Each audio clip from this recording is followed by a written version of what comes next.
Punjabi radio ਜੋ ਹੈ ਸੇ ਸੁਣ ਰਹੇ ਸਾਰੇ ਹੀ ਸਰੋਤਿਆਂ ਨੂੰ ਬਲਵਿੰਦਰ ਕੌਰ ਵੱਲੋਂ ਪਿਆਰ ਭਰੀ ਸਤਿ ਸ੍ਰੀ ਅਕਾਲ। ਸਰੋਤੇ ਪ੍ਰੋਗਰਾਮ ਖਬਰ ਤੇ ਨਜ਼ਰ ਵਿੱਚ ਹੁੰਦੇ ਨੇ ਸਾਡੇ ਨਾਲ ਬਲਤੇਜ ਪੰਨੂ ਜੀ ਦੱਸਦੇ ਨੇ ਭਾਰਤ ਵਿੱਚ ਪੰਜਾਬ ਦੇ ਵਿੱਚ ਕੀ ਕੁਛ ਚੱਲ ਰਿਹਾ। ਖਬਰਾਂ ਤੇ ਨਜ਼ਰ ਮਾਰਾਂਗੇ। ਖਬਰਾਂ ਤੋਂ ਪਹਿਲਾਂ ਧੰਨਵਾਦ ਸਾਡੇ ਸਪਾਂਸਰ ਦਾ ਜਿਨ੍ਹਾਂ ਨੇ ਇਸ ਪ੍ਰੋਗਰਾਮ ਨੂੰ ਸਪਾਂਸਰ ਕਰਕੇ ਆਪ ਸਭ ਤੱਕ ਪਹੁੰਚਾਇਆ। ਟਰਕੀਆਣਾ ਇਮੀਗ੍ਰੇਸ਼ਨ ਲਾ ਫਰਮ 4159090503 ਖਾਲਸਾ ਇੰਸ਼ੋਰੈਂਸ ਏਜੰਸੀ। ਇਹਨਾਂ ਤੋਂ ਹਰ ਇੱਕ ਤਰ੍ਹਾਂ ਦੀ ਇੰਸ਼ੋਰੈਂਸ ਕਰਵਾ ਸਕਦੇ ਹੋ। 4082722500।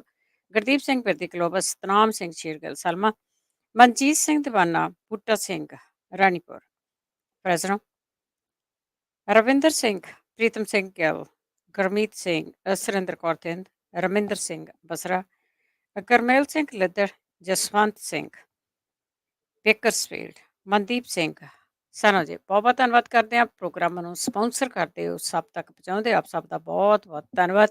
ਬਲਤੇਜ ਪੰਨੇ ਸਤਿ ਸ਼੍ਰੀ ਅਕਾਲ, ਸਵਾਗਤ ਹੈ ਜੀ। ਸਤਿ ਸ਼੍ਰੀ ਅਕਾਲ ਜੀ, ਧੰਨਵਾਦ ਜੀ, ਬਹੁਤ ਮਿਹਰਬਾਨੀ। ਵੋਟਾਂ ਦੇ ਸੰਬੰਧ ਵਿੱਚ ਹੀ ਗੱਲ ਕਰ ਲੈਂਦੇ ਆ ਕਿ ਵੋਟਾਂ ਦੇ ਬਦਲੇ ਜਿਹੜੇ ਪੈਸੇ ਲੈਣ ਵਾਲੇ ਸੀ ਉਹਨਾਂ ਨੇ ਇਸ ਵਾਰ ਸਬਕ ਸਿਖਾਏ ਆ।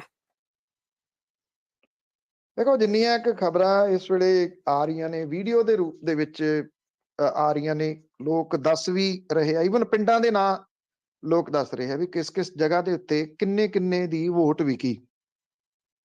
ਤੁਸੀਂ ਹੈਰਾਨ ਹੋ ਸਕਦੇ ਆ, 5000 ਰੁਪਏ ਤੋਂ ਲੈ ਕੇ 10-10 ਹਜ਼ਾਰ ਰੁਪਏ ਤੱਕ ਇੱਕ ਵੋਟ ਦਾ ਮੁੱਲ ਲੱਗਿਆ। ਇਹ ਖਾਸ ਏਰੀਆ ਦੇ ਵਿੱਚ ਖਾਸ ਤੌਰ ਦੇ ਉੱਤੇ ਵੋਟ ਵਿਕੀ। ਕਪੂਰਥਲੇ ਦੇ ਵਿੱਚ ਵੋਟਾਂ ਵਿਕੀਆਂ, ਸੁਲਤਾਨਪੁਰ ਲੋਧੀ ਚ ਵੋਟਾਂ ਵਿਕੀਆਂ, ਮਾਨਸਾ ਦੇ ਵਿੱਚ ਵੋਟ ਦਾ ਮੁੱਲ ਬੜਾ ਲੱਗਿਆ। ਇੱਕ ਗਾਇਕ ਨੇ ਦੱਸਦੇ ਬੜੇ ਮਹਿੰਗੇ ਭਾਅ ਦੀਆਂ ਵੋਟਾਂ ਖਰੀਦੀਆਂ। ਬਠਿੰਡਾ ਸ਼ਹਿਰੀ ਦੇ ਵਿੱਚ ਵੋਟਾਂ ਵਿਕੀਆਂ, ਲੰਬੀ ਦੇ ਵਿੱਚ ਵੋਟਾਂ ਵਿਕੀਆਂ, ਗਿੱਦੜਬਾਹਾ ਦੇ ਵਿੱਚ ਵੋਟਾਂ ਵਿਕੀਆਂ, ਫਰੀਦਕੋਟ ਦੇ ਵਿੱਚ ਵੋਟਾਂ ਬਹੁਤ ਵਿਕੀਆਂ। ਹੁਣ ਜਿਹੜੇ ਇਹਨਾਂ ਦੇ ਫੀਲੇ ਆ ਜਿਹੜੇ ਸਿਆਸਤਦਾਨਾਂ ਦੇ, ਉਹ ਕੁੱਟਮਾਰ ਤੇ ਉਤਰ ਆਏ ਹੋਏ ਆ ਜਿਨ੍ਹਾਂ ਨੂੰ ਪੈਸੇ ਦਿੱਤੇ, ਕਿਉਂਕਿ ਉਹਨਾਂ ਨੂੰ ਇਹ ਲੱਗਦਾ ਅਸਲ ਦੇ ਵਿੱਚ ਇਹ ਜਿਹੜੀ ਇਹਨਾਂ ਦੀ ਕਹਾਣੀ ਕਿੱਥੋਂ ਚੱਲਦੀ ਹੈ ਕਿ ਜਿਹੜੇ ਇਹ ਫੀਲੇ ਨੇ ਇਹ ਬਣਦੇ ਕਿੱਥੋਂ। ਆਪ ਤਾਂ ਕੋਈ ਸਿੱਧਾ ਨਹੀਂ ਨਾ ਜਾਂਦਾ, ਜਿਹੜਾ ਉਮੀਦਵਾਰ ਹੁੰਦਾ ਲੜਨ ਵਾਲਾ ਜਾਂ ਇਹਨਾਂ ਪਾਰਟੀਆਂ ਦਾ, ਉਹਨਾਂ ਨੇ ਇਹ ਬੰਦੇ ਰੱਖੇ ਹੁੰਦੇ ਆ ਆਪਣੇ ਏਜੰਟ। ਇਹਨਾਂ ਨੇ ਵੋਟਾਂ ਦੇ ਦਿਨਾਂ ਦੇ ਵਿੱਚ ਇਹਨਾਂ ਨੇ ਵੀ ਪੈਸੇ ਬਣਾਉਣੇ ਹੁੰਦੇ ਆ ਬਈ ਉਹਦੇ ਕੋਲ 100 ਰੁਪਈਆ ਮੰਨ ਲਓ ਲੈ ਲਿਆ, ਜਿਹੜਾ ਚੋਣ ਲੜ ਰਿਹਾ, 50 ਵੀ ਨਹੀਂ ਖਰਚਦੇ, ਅੱਗੇ 50 ਇਹਨਾਂ ਨੇ ਆਪਣੀ ਜੇਬ ਦੇ ਵਿੱਚ ਪਾ ਲੈਣੇ। ਇਸੇ ਤਰੀਕੇ ਦੇ ਨਾਲ ਸ਼ਰਾਬ ਹੈ, ਜੇ 50 ਪੇਟੀਆਂ ਸ਼ਰਾਬ ਦੀਆਂ ਲਈਆਂ, ਅੱਗੇ 25 ਦੇਣੀਆਂ ਨੇ, 25 ਆਪ ਰੱਖ ਲੈਣੀਆਂ। ਇਹਨਾਂ ਦੀ ਪੌਂ 12 ਹੁੰਦੀ ਹੈ ਜੀ। ਔਰ ਕਿਹਨੇ ਪੁੱਛਣਾ ਜੀ, ਕਿਉਂਕਿ ਇਹ ਕਿਹੜਾ ਕੋਈ ਰਸੀਦ ਦੇਣੀ ਆ ਵੀ ਇਸ ਬੰਦੇ ਨੂੰ ਦੇਤੀ ਤੇ ਉਤੋਂ ਰਸੀਦ ਦੇ ਉੱਤੇ ਸਾਈਨ ਕਰਾ ਲੇ ਜਾਂ ਪੱਕੇ ਸਟਾਂਪ ਤੇ ਲਿਖਾ ਲਿਆ ਜੀ ਆ ਇੰਨੇ ਪੈਸੇ ਵਸੂਲ ਪਾਏ ਤੇ ਹੁਣ ਮੈਂ ਤੈਨੂੰ ਵੋਟ ਪਾਉਂਗਾ। ਉਹ ਕਹਿਣਾ ਹੁੰਦਾ ਨਾ ਫਲਾਨੀਆਂ ਬਸਤੀ ਦੀਆਂ ਵੋਟਾਂ ਖਰੀਦ ਲੀਆਂ, ਤੇ ਉਹ ਪੈਂਦੀਆਂ ਨੇ ਇਹਨਾਂ ਨੂੰ ਪਿਛਲੇ ਸਮੇਂ ਦੇ ਦੌਰਾਨ। ਇਹਦੇ 'ਚ ਕੋਈ ਸ਼ੱਕ ਵਾਲੀ ਗੱਲ। ਅਸਲ ਦੇ ਵਿੱਚ ਬੇੜਾ ਗਰਕ ਜਿਹੜਾ ਪੰਜਾਬ ਦੀ ਸਿਆਸਤ ਦਾ ਹੋਇਆ ਨਾ, ਇੱਥੋਂ ਹੀ ਹੋਇਆ, ਇਸੇ ਤਰੀਕੇ ਦੇ ਨਾਲ ਹੀ ਹੋਇਆ। ਇਹ ਜਿੱਤ ਕੇ ਮੁੜ ਕੇ ਬੈਠ ਜਾਂਦੇ ਆ ਤੇ ਕਿਸੇ ਦੀ ਗੱਲ ਇਸ ਕਰਕੇ ਨਹੀਂ ਸੁਣਦੇ ਵੀ ਅਸੀਂ ਤਾਂ ਵੋਟਾਂ ਮੁੱਲ ਲਈਆਂ ਨੇ। ਜਿਹੜੇ ਕੁਝ ਲੋਕ ਗੱਲ ਸੁਣ ਕੇ ਮੁੱਦਿਆਂ ਦੇ ਆਧਾਰ ਦੇ ਉੱਤੇ ਵੋਟਾਂ ਪਾਉਂਦੇ ਨੇ, ਉਹਨਾਂ ਦੀ ਗਿਣਤੀ ਥੋੜੀ ਆ, ਤੋ ਉਹ ਇਸ ਕਰਕੇ ਉਹਨਾਂ ਦੀ ਕੋਈ ਗੱਲਬਾਤ ਹੀ ਨਹੀਂ ਸੁਣੀ ਜਾਂਦੀ। ਇਸ ਵਾਰੀ ਕਹਾਣੀ ਜਿਹੜੀ ਹੈ ਨਾ ਜੀ, ਉਹ ਕੁਝ ਉਲਟ ਹੋ ਰਹੀ ਹੈ। ਇਹ ਕੁੱਟਮਾਰ ਜਿਹੜੀ ਹੋ ਰਹੀ ਹੈ, ਕੁਝ ਵੀਡੀਓ ਦੇ ਰੂਪ ਦੇ ਵਿੱਚ ਵੀ ਸਾਹਮਣੇ ਨੇ। ਰਾਮਪੁਰਾ ਫੂਲ ਦੇ ਏਰੀਆ ਪੈਂਦਾ ਭਗਤਾ ਭਾਈ ਕਾ, ਉੱਥੇ ਕੁੱਟਮਾਰ ਹੋਈ ਹੈ ਇੱਕ ਗਰੀਬ ਪਰਿਵਾਰ ਦੀ। ਔਰ ਜੇ ਉਹ ਵੀਡੀਓ ਤੁਸੀਂ ਸੁਣੋ, ਉਹਦੇ 'ਚ ਕਿਉਂਕਿ ਗਾਲਾਂ ਬਹੁਤ ਨੇ ਵੀਡੀਓ ਦੇ ਵਿੱਚ, ਤੇ ਉਹ ਜਿਹੜਾ ਉੱਥੇ ਇੱਕ ਸਾਬਕਾ ਮੰਤਰੀ ਦਾ, ਕਾਂਗਰਸ ਦੇ ਸਾਬਕਾ ਮੰਤਰੀ ਦਾ ਫੀਲਾ ਆ, ਜਿਹੜਾ ਉਸ ਏਰੀਏ ਦਾ ਇਹਨਾਂ ਨੇ ਆਗੂ ਵੀ ਬਣਾਇਆ ਹੋਇਆ, ਉਹ ਇੱਕ ਗੱਲ ਕਹਿੰਦਾ ਬਾਰ-ਬਾਰ ਕਿ ਤੁਹਾਡੀਆਂ ਕਰਤੂਤਾਂ ਕਰਕੇ ਅਸੀਂ ਮੱਚੇ ਪਏ ਆ। ਤੇ ਉਹ ਮੱਚੇ ਤਾਂ ਪਏ ਆ ਵੀ ਉਹਨਾਂ ਨੇ ਵੋਟਾਂ ਨਹੀਂ ਪਾਈਆਂ। ਇਹ ਕਿਹਾ ਜਾ ਰਿਹਾ ਕਿ ਇੱਕ ਜਗ੍ਹਾ ਨਹੀਂ ਹੋਇਆ, ਥਾਂ ਥਾਂ ਦੇ ਉੱਤੇ ਹੋਇਆ ਹੈ। ਹੁਣ ਜਦੋਂ ਵੋਟਾਂ ਦੇ ਨਤੀਜਿਆਂ ਦੇ ਵਿੱਚ ਤਾਂ ਅਜੇ ਕੁਝ ਦਿਨ ਰਹਿੰਦੇ ਆ ਤੇ ਕੈਲਕੂਲੇਸ਼ਨ ਹੋਣੀ ਸ਼ੁਰੂ ਹੋ ਗਈ, ਕਿਉਂਕਿ ਇਹਨਾਂ ਨੂੰ ਇਹ ਤਾਂ ਪਤਾ ਲੱਗ ਜਾਂਦਾ ਹੈ ਨਾ ਜੀ ਕਿ ਵੋਟਾਂ ਪਈਆਂ ਨਹੀਂ। ਔਰ ਵੋਟਾਂ ਕਿਉਂ ਨਹੀਂ ਪਈਆਂ, ਸ਼ਾਇਦ ਲੋਕ ਕਹਾਣੀ ਜਿਹੜੀ ਸਮਝ ਗਏ। ਇਹ ਵੀ ਕਿਹਾ ਜਾਂਦਾ ਕਿ ਪੈਸੇ ਉਹਨਾਂ ਨੇ ਇੱਕ ਪਾਰਟੀ ਤੋਂ ਲੈ ਲਏ, ਸ਼ਰਾਬ ਦੂਜੀ ਪਾਰਟੀ ਤੋਂ ਲੈ ਲਈ, ਤੇ ਵੋਟਾਂ ਆਪਣੀ ਮਰਜ਼ੀ ਦੀ ਪਾਰਟੀ ਨੂੰ ਪਾਏ। ਹੁਣ ਇਹਨਾਂ ਫੀਲਿਆਂ ਦੀ ਸ਼ਾਮਤ ਆਉਣੀ ਹੈ।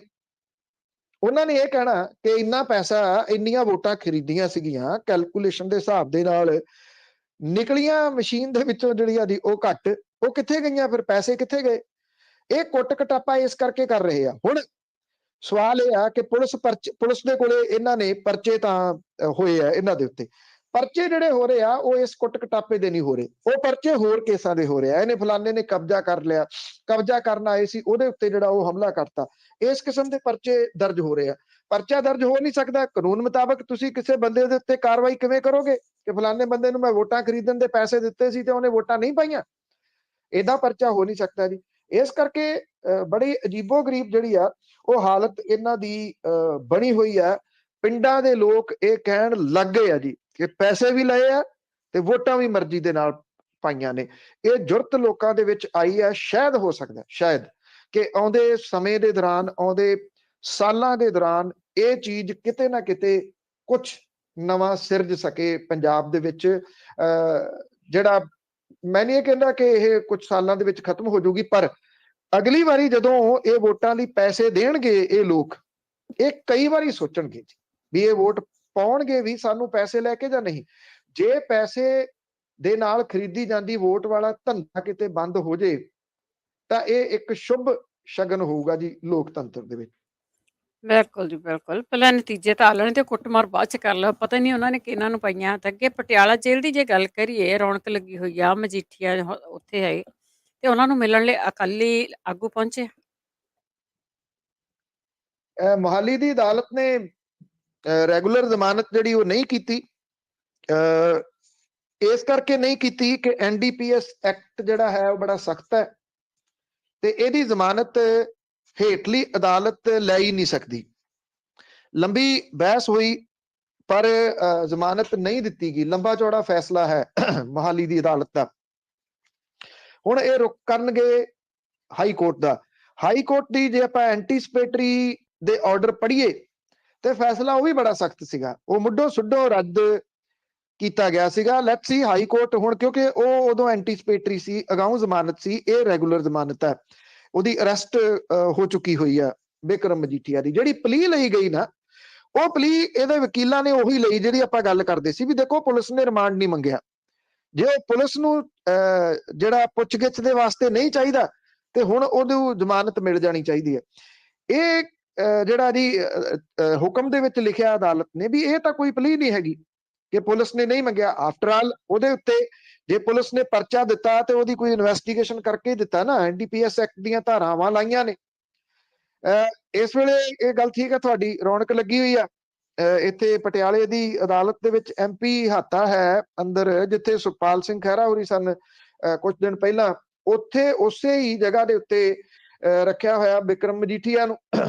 ਜਿਹੜਾ MP ਹਾਤਾ ਹੈ VIP ਹਾਤਾ ਵੀ ਇਹਨੂੰ ਕਹਿ ਦਿੰਦੇ ਆ। ਮਤਲਬ ਕਿ ਉਸ ਏਰੀਆ ਦੇ ਵਿੱਚ ਆਮ ਕੈਦੀ ਵਗੈਰਾ ਨਹੀਂ ਜਾ ਸਕਦੇ, ਕਿਉਂਕਿ ਜਿਨ੍ਹਾਂ ਦੇ ਉੱਤੇ ਡਰ ਹੁੰਦਾ ਹਮਲਾ ਹੋਣ ਦਾ, ਉਹਨਾਂ ਨੂੰ ਇਸ ਜਗ੍ਹਾ ਦੇ ਉੱਤੇ ਰੱਖਿਆ ਜਾਂਦਾ। ਤੇ ਉੱਥੇ ਜਿਹੜੇ ਇਹਨਾਂ ਨੂੰ ਮਿਲ ਜਾਂਦੇ ਆ ਜੀ ਅੰਦਰੋਂ ਸੇਵਕ ਕੈਦੀਆਂ ਦੇ ਰੂਪ ਦੇ ਵਿੱਚ, ਜਿਹੜੇ ਉਹਨਾਂ ਦੀ ਰੋਟੀ ਪਾਣੀ ਬਣਾਉਂਦੇ ਆ ਜਾਂ ਜਿਹੜਾ ਉਹ ਤੜਕੇ ਤੁੜਕੇ ਲਾਉਂਦੇ ਦਾਲਾਂ ਨੂੰ। ਉਂਝ ਤਾਂ ਏਡਾ VIP ਹੋਵੇ ਤੇ ਰੋਟੀ ਬਾਹਰੋਂ ਵੀ ਆਉਂਦੀ ਆ, ਸਭ ਨੂੰ ਪਤਾ। ਚਾਚੇ ਦਾ ਘਰ ਵੀ ਨੇੜੇ ਆ। ਤੋ ਇਸ ਵੇਲੇ ਜਿਹੜੇ ਬਿਕਰਮ ਮਜੀਠੀਆ ਨੂੰ ਮਿਲਣ ਦੇ ਵਾਸਤੇ ਸੁਰਜੀਤ ਰਖੜਾ ਪਹੁੰਚੇ, ਉਹਦੇ ਨਾਲ ਕੁਝ ਹੋਰ ਲੋਕਲ ਆਗੂ ਸੀ। ਇਹ ਕਿਹਾ ਗਿਆ ਕਿ ਚੋਣ ਨਤੀਜਿਆਂ ਦੇ ਉੱਤੇ ਲੰਬੀ ਚਰਚਾ ਜਿਹੜੀ ਕੀਤੀ ਗਈ। ਜਿਹੜਾ ਜੇਲ੍ਹ ਪ੍ਰਸ਼ਾਸਨ ਹੈ ਉਹ ਕਹਿੰਦਾ ਕਿ ਆਮ ਜਿਹੜੇ ਹੁੰਦੇ ਨੇ ਜੇਲ੍ਹ ਦੇ ਅੰਦਰ ਲੋਕ, ਉਹਨਾਂ ਵਾਂਗੂ ਹੀ ਮੁਲਾਕਾਤ ਜਿਹੜੀ ਆ ਉਹ ਕਰਵਾਈ ਜਾਊਗੀ। ਕੋਈ VIP ਸਹੂਲਤ ਨਹੀਂ ਦਿੱਤੀ ਜਾਊਗੀ। ਇਹ ਕਹਿਣ ਦੀਆਂ ਗੱਲਾਂ ਹੁੰਦੀਆਂ ਨੇ। ਜਦੋਂ ਇਹ ਕਿਹਾ ਜਾਂਦਾ ਕਿ ਕੋਈ VIP ਸਹੂਲਤ ਨਹੀਂ ਦਿੱਤੀ ਜਾਊਗੀ, ਇਹਦਾ ਮਤਲਬ ਇਹ ਹੁੰਦਾ ਜੀ ਕਿ VIP ਸਹੂਲਤ ਦਿੱਤੀ ਜਾ ਰਹੀ ਹੈ। ਅੰਦਰ ਜਿਹੜੀਆਂ ਉਹ ਇਹ ਕਿਹਾ ਜਾ ਰਿਹਾ ਹੈ ਕਿ ਚੋਣਾਂ ਦੇ ਨਤੀਜਿਆਂ ਦੇ ਉੱਤੇ ਗੱਲਬਾਤ ਜਿਹੜੀ ਆ ਉਹ ਕੀਤੀ ਆ। ਹੁਣ ਸਵਾਲ ਵੱਡਾ ਇਹ ਆ ਕਿ ਕਿੰਨੇ ਦਿਨ ਉਹਨੂੰ ਜੇਲ੍ਹ ਦੇ ਵਿੱਚ ਰਹਿਣਾ ਪੈ ਸਕਦਾ। ਜੇ ਹਾਈ ਕੋਰਟ ਤੋਂ ਵੀ ਜ਼ਮਾਨਤ ਨਹੀਂ ਮਿਲਦੀ, ਵੀਕਐਂਡ ਆ ਗਿਆ, ਅਗਲੇ ਹਫਤੇ ਹੁਣ ਲੱਗੂਗੀ ਹਾਈ ਕੋਰਟ ਦੇ ਵਿੱਚ ਜ਼ਮਾਨਤ। ਜੇ ਹਾਈ ਕੋਰਟ ਤੋਂ ਜ਼ਮਾਨਤ ਨਹੀਂ ਮਿਲਦੀ ਤਾਂ ਇਹ ਲੰਮਾ ਫਿਰ ਜਿਹੜਾ ਜੀ ਉਹ ਕੁਝ ਦਿਨ ਉਹਨੂੰ ਹੋਰ ਰਹਿਣਾ ਪਊਗਾ। ਸੁਪਰੀਮ ਕੋਰਟ ਚੋਂ ਜ਼ਮਾਨਤ ਮਿਲਦੀ ਹੈ, ਇਹ ਵੀ ਵੱਡਾ ਜਿਹੜਾ ਉਹ ਸਵਾਲ ਹੈ, ਕਿਉਂਕਿ ਸੁਪਰੀਮ ਕੋਰਟ ਨੇ ਕਿਤੇ ਵੀ ਜਿਹੜੀ ਰਾਹਤ ਦਿੰਦਿਆਂ ਇਹ ਨਹੀਂ ਸੀ ਆਖਿਆ ਕਿ ਇਹ ਕੇਸ ਦੇ ਬਾਰੇ ਦੇ ਵਿੱਚ ਉਹਨੇ ਕੋਈ ਟਿੱਪਣੀ ਨਹੀਂ ਸੀ ਕੀਤੀ। ਉਹਨੇ ਕਿਹਾ ਸੀ ਸਰੈਂਡਰ ਕਰੋ, ਫਿਰ ਹੇਠਾਂ ਤੋਂ ਆਓ, ਹੇਠਲੀ ਅਦਾਲਤ ਦੇ ਵੱਲੋਂ। ਜਿਹੜੀ ਅੰਮ੍ਰਿਤਸਰ ਈਸਟ ਦੀ ਸੀਟ ਹੈ ਉਹ ਬੜੀ ਚਰਚਾ ਦੇ ਵਿੱਚ ਹੈ, ਤੇ ਇਹ ਵੀ ਇੱਕ ਅਜੀਬ ਇਤਫਾਕ ਹੈ ਕਿ ਜਿਹੜੇ ਉੱਥੋਂ ਦੇ ਵੋਟਰ ਨੇ ਉਹਨਾਂ ਨੇ ਤਾਂ ਇਹਨਾਂ ਉਮੀਦਵਾਰਾਂ ਦੀ ਕਿਸਮਤ ਜਿਹੜੀ ਆ ਬੰਦ ਕੀਤੀ ਆ ਵੋਟਰ ਮਸ਼ੀਨਾਂ ਦੇ ਵਿੱਚ, ਜਦੋਂ ਕਿ ਅਸਲ ਦੇ ਵਿੱਚ ਇਹਨਾਂ ਦੇ ਸਿਆਸੀ ਭਵਿੱਖ ਜਿਹੜਾ ਨੇ ਦੋ ਜਾਣਿਆਂ ਦੇ, ਬਿਕਰਮ ਸਿੰਘ ਮਜੀਠੀਆ ਤੇ ਨਵਜੋਤ ਸਿੰਘ ਸਿੱਧੂ ਦੇ, ਇਹਨਾਂ ਦੋਨਾਂ ਦੇ ਸਿਆਸੀ ਭਵਿੱਖ ਅਦਾਲਤ ਦੇ ਵਿੱਚ ਬੰਦ ਨੇ। ਕਿਉਂਕਿ ਜੇ ਬਿਕਰਮ ਮਜੀਠੀਆ ਚੋਣ ਹਰਦਾ ਉੱਥੋਂ ਤੇ ਉਹਦੇ ਵਾਸਤੇ ਰਾਹਾਂ ਮੁਸ਼ਕਲ ਹੋ ਜਾਣਗੀਆਂ ਅੱਗੋਂ ਸਿਆਸਤ ਦੇ ਵਿੱਚ। ਜੇ ਨਵਜੋਤ ਸਿੰਘ ਸਿੱਧੂ ਹਰਦਾ ਤੇ ਰਾਹਾਂ ਉਹਦੇ ਵਾਸਤੇ ਵੀ ਮੁਸ਼ਕਲ ਹੋ ਜਾਣਗੀਆਂ। ਮੈਂ ਤਾਂ ਕਿਹਾ ਜੀ ਕਿ ਨਵਜੋਤ ਸਿੰਘ ਸਿੱਧੂ ਵਾਲਾ ਮਾਮਲਾ ਵੀ ਸੁਪਰੀਮ ਕੋਰਟ ਦੇ ਸੁਣਵਾਈ ਅਧੀਨ ਹੈ, ਤੇ ਸੁਪਰੀਮ ਕੋਰਟ ਦੇ ਵਿੱਚ ਜਵਾਬ ਜਿਹੜਾ ਦਾਖਲ ਕੀਤਾ ਲੰਮਾ ਚੌੜਾ, ਨਵਜੋਤ ਸਿੰਘ ਸਿੱਧੂ ਨੇ 2 ਹਫ਼ਤੇ ਦਾ ਸਮਾਂ ਦਿੱਤਾ ਸੀਗਾ ਅਦਾਲਤ ਨੇ। 2 ਹਫ਼ਤਿਆਂ ਦੇ ਵਿੱਚ ਉਸ ਮਾਮਲੇ ਦੇ ਉੱਤੇ ਸੁਣਵਾਈ ਮੁੜ ਕੇ ਦੁਬਾਰਾ ਹੋਊਗੀ, ਉਦੋਂ ਤੱਕ ਨਤੀਜੇ ਜਿਹੜੇ ਉਹ ਆ ਚੁੱਕੇ ਹੋਣਗੇ। ਇਸ ਕਰਕੇ ਇਹਨਾਂ ਦੋਨਾਂ ਦਾ ਜਿਹੜਾ ਜੀ ਉਹ ਭਵਿੱਖ ਅਦਾਲਤੀ ਫੈਸਲਿਆਂ ਦੇ ਉੱਤੇ ਵੀ ਟਿਕਿਆ ਹੋਇਆ ਤੇ ਬਿਨਾਂ ਕਿਸੇ ਸ਼ੱਕ ਦੇ ਵੋਟਰਾਂ ਦੇ ਫੈਸਲੇ ਦੇ ਉੱਤੇ ਵੀ ਟਿਕਿਆ ਹੋਇਆ। ਦੇਖੋ ਵੋਟਰ ਵੀ ਇੱਕੋ ਹੀ ਹੈਗੇ ਆ, ਇੱਕੋ ਏਰੀਏ ਦੇ, ਤਾਂ ਜੱਜ ਵਕੀਲ ਸਭ ਉਸ ਏਰੀਏ ਤੋਂ ਆ ਤੇ ਇਹ ਦੋਨੇ ਵੀ ਉਸ ਏਰੀਏ ਤੋਂ। ਦੇਖੋ ਕੁਦਰਤ ਕੀ ਕਰਦੀ ਆ ਜੀ। ਅੱਗੇ ਗੱਲ ਕਰਦੇ ਹੈਗੇ ਆ ਬਹਿਬਲ ਗੋਲੀकांड ਦੀ, ਮਾਮਲਾ ਫਿਰ ਹਾਈ ਕੋਰਟ ਦੇ ਵਿੱਚ ਪਹੁੰਚ ਗਿਆ। ਬਿਲਕੁਲ ਜੀ, ਐਕਚੁਅਲੀ ਕੀ ਆ ਕਿ ਜਿਵੇਂ ਕਿਹਾ ਜਾਂਦਾ ਨਾ ਕਾਨੂੰਨ ਦੇ ਹੱਥ ਬੜੇ ਲੰਬੇ ਹੁੰਦੇ ਆ, ਪਰ ਮੈਂ ਤਾਂ ਜਿਹੜਾ ਇਹ ਗੱਲ ਕਹਿੰਦਾ ਕਿ ਨਹੀਂ, ਜਿਹੜੇ ਕਾਨੂੰਨ ਤੋੜਨ ਵਾਲੇ ਆ ਉਹਨਾਂ ਨੂੰ ਪਤਾ ਹੈ ਕਿ ਹੱਥ ਉਹਨਾਂ ਦੇ ਲੰਬੇ ਆ, ਕਿਉਂਕਿ ਕਾਨੂੰਨ ਦੇ ਨਹੀਂ, ਕਾਨੂੰਨ ਤੋੜਨ ਵਾਲਿਆਂ ਦੇ ਹੱਥ ਜਿਹੜਾ ਉਹ ਜ਼ਿਆਦਾ ਲੰਬੇ ਕਹੇ ਜਾ ਸਕਦੇ ਆ। ਉਹਨਾਂ ਨੂੰ ਪਤਾ ਉਲਝਾਉਣਾ ਕਿਵੇਂ ਆ ਇਹਨਾਂ ਮਾਮਲਿਆਂ ਨੂੰ, ਔਰ ਉਲਝਾਈ ਫਿਰਦੇ ਆ ਨਾ, ਅੱਜ ਦੇ ਥੋੜੀ ਉਲਝਾਈ ਫਿਰਦੇ ਆ। 2015 ਦੇ ਵਿੱਚ ਜੂਨ ਦੇ ਪਹਿਲੇ ਹਫ਼ਤੇ ਗੁਰੂ ਗ੍ਰੰਥ ਸਾਹਿਬ ਦਾ ਸਰੂਪ ਚੋਰੀ ਹੁੰਦਾ, ਤੇ ਉਸ ਤੋਂ ਬਾਅਦ ਅਕਤੂਬਰ ਦੇ ਵਿੱਚ ਜਾ ਕੇ ਬੇਅਦਬੀ ਕੀਤੀ ਜਾਂਦੀ ਹੈ ਥਾਂ ਥਾਂ ਦੇ ਉੱਤੇ, ਤੇ ਫਿਰ ਜਿਹੜੀ ਸੰਗਤ ਉੱਥੇ ਰੋਸ ਪ੍ਰਗਟ ਕਰ ਰਹੀ ਆ ਉਹਦੇ ਉੱਤੇ ਪੁਲਿਸ ਤਸ਼ੱਦਦ ਹੁੰਦਾ। 1.5 ਸਾਲ ਅਕਾਲੀ ਭਾਜਪਾ ਸਰਕਾਰ ਦੇ ਕੋਲੇ ਸੀ ਲਗਭਗ, ਤੇ 5 ਸਾਲ ਸੀ ਕੈਪਟਨ ਅਮਰਿੰਦਰ ਸਿੰਘ ਹੋਰਾਂ ਦੇ ਕੋਲੇ ਜਾਂ ਕਾਂਗਰਸ ਦੀ ਸਰਕਾਰ ਦੇ ਕੋਲੇ। ਨਾ 1.5 ਸਾਲ ਦੇ ਵਿੱਚ ਉਹਨਾਂ ਨੇ ਕੁਝ ਕੀਤਾ, ਡੱਕਾ ਤੋੜਿਆ, ਨਾ ਕੈਪਟਨ ਅਮਰਿੰਦਰ ਸਿੰਘ ਹੋਰਾਂ ਨੇ ਜਿਹੜਾ ਜੀ ਸਹੁੰ ਤਾਂ ਚੁੱਕੀ ਸੀ ਗੁਟਕੇ ਦੀ, ਤੇ ਆ ਕੇ ਮੁੱਕੀ ਚੀਕੂ ਤੇ ਸੀਤਾਫਲ ਤੇ। ਇਹ ਹਾਲਾਤ ਏਡੇ ਮਤਲਬ ਕਿ ਨੀਵੇਂ ਪੱਧਰ ਦੇ ਹੋ ਗਏ ਕਿ ਉਹ ਨਹੀਂ ਨਿਕਲੇ ਆਪਣੇ ਸੀਸਵਾਂ ਮਹਿਲ ਦੇ ਵਿੱਚੋਂ। ਹੁਣ ਇਹ ਜਿਹੜਾ ਮਾਮਲਾ ਹੈ ਬਹਿਬਲ ਕਲਾਂ ਗੋਲੀकांड ਵਾਲਾ, ਜਿਹਦੇ ਵਿੱਚ 2 ਜਾਣਿਆਂ ਦੀ ਮੌਤ ਹੋ ਗਈ ਸੀ ਪੁਲਿਸ ਦੀ ਗੋਲੀ ਦੇ ਨਾਲ, ਇਹ ਜਿਹੜੇ ਨਾਮਜ਼ਦ ਪੁਲਿਸ ਵਾਲੇ ਨੇ ਉਹ ਪੰਜਾਬ ਹਰਿਆਣਾ ਹਾਈ ਕੋਰਟ ਦੇ ਵਿੱਚ ਪਟੀਸ਼ਨ ਦਾਇਰ ਕੀਤੀ ਆ ਉਹਨਾਂ ਨੇ, ਪਰ ਉਹਨਾਂ ਨੇ ਮੰਗ ਕੀਤੀ ਆ ਕਿ ਬਹਿਬਲ ਗੋਲੀकांड ਦਾ ਚਲਾਨ ਜਿਹੜਾ ਕਿ ਵਧੀਕ ਸੈਸ਼ਨ ਜੱਜ ਫਰੀਦਕੋਟ ਦੀ ਅਦਾਲਤ ਦੇ ਵਿੱਚ ਪੇਸ਼ ਕੀਤਾ ਗਿਆ ਉਹ ਰੱਦ ਕੀਤਾ ਜਾਵੇ।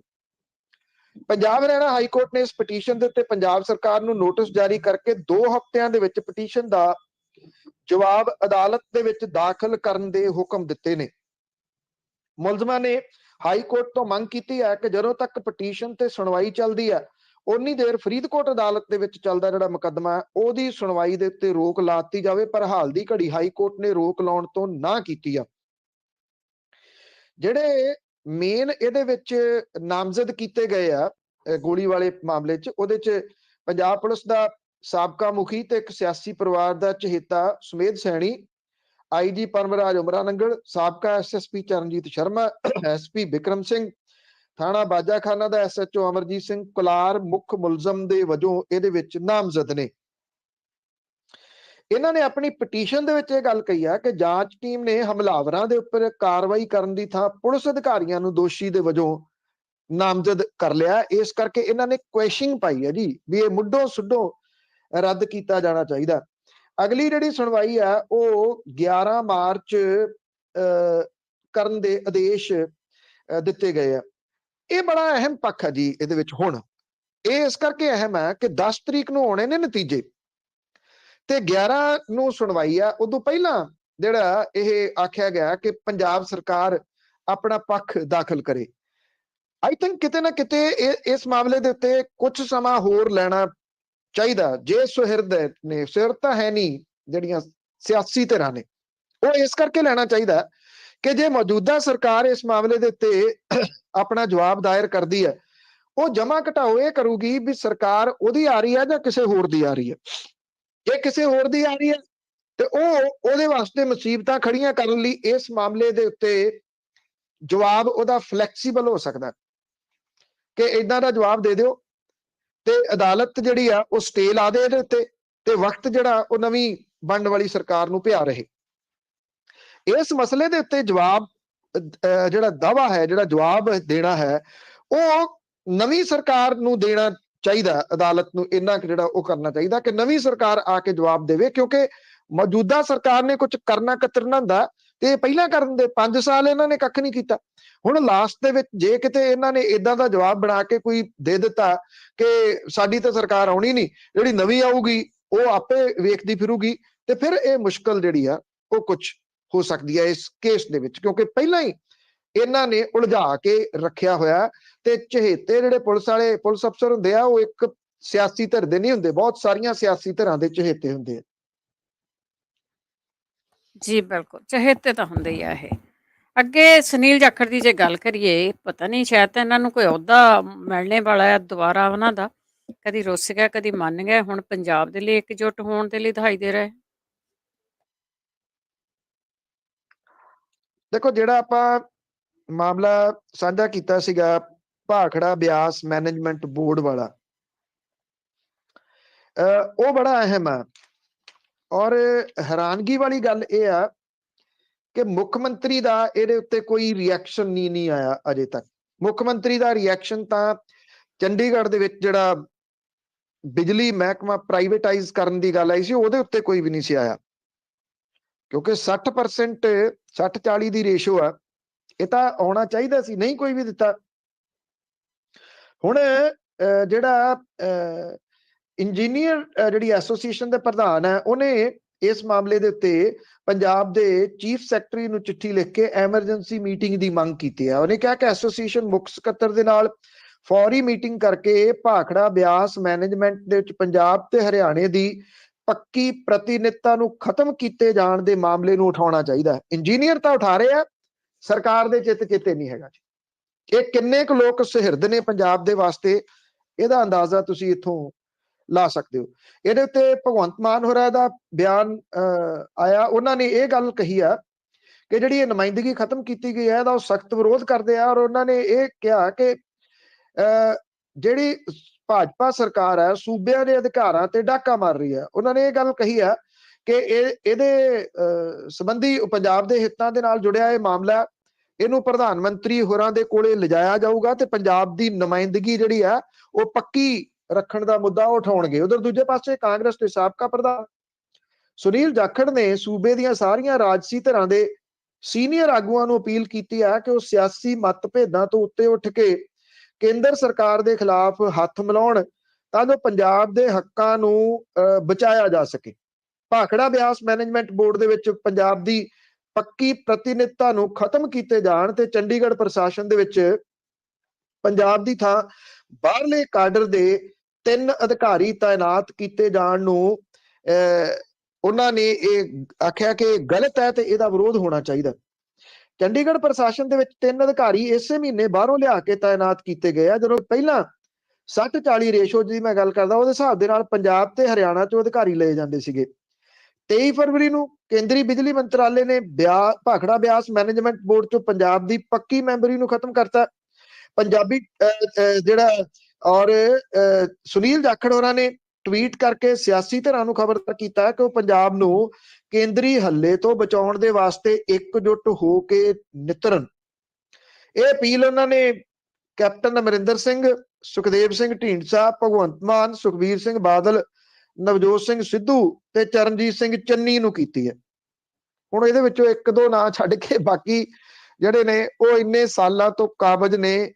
ਜਾਖੜ ਸਾਹਿਬ ਜੇ ਉਹਨਾਂ ਨੇ ਕੁਝ ਕਰਨਾ ਹੁੰਦਾ ਤੇ ਇਹ ਮਾਮਲੇ ਇੱਥੋਂ ਤੱਕ ਪਹੁੰਚਦੇ ਹੀ ਕਿਵੇਂ, ਇਹ ਜਿਹੜਾ ਉਹ ਵੱਡਾ ਸਵਾਲ ਹੈ।